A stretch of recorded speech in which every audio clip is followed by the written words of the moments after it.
Zviya zvinoitwa nevasikana zvekuti I don't eat in cheap restaurants, handirare kumaloji, I only sleep kuma 5-star hotels, kana kuti handikwiri taxi, zviri only valid kana iwewe uchikwanisa kusponza life yacho wega pasina mukomana ari kukupa mari.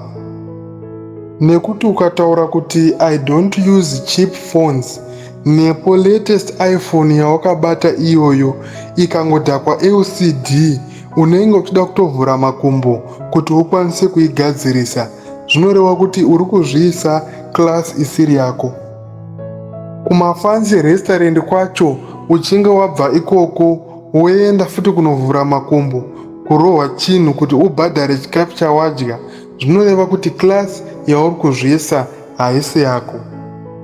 But kana iri situation yekuti either pane mukomana aripo kana kuti haapo unokwanisa kusponsa life iyoyo, zvinoreva kuti mukomana wese anouya mulife mako anofanira kukipa that standard, nekuti inonga iri standard yawakazvisetera wega palife pako, kwete zvekuseta mastandards nehomwe dzevamwe vanhu wobva wada kutozviisa class isiri yako.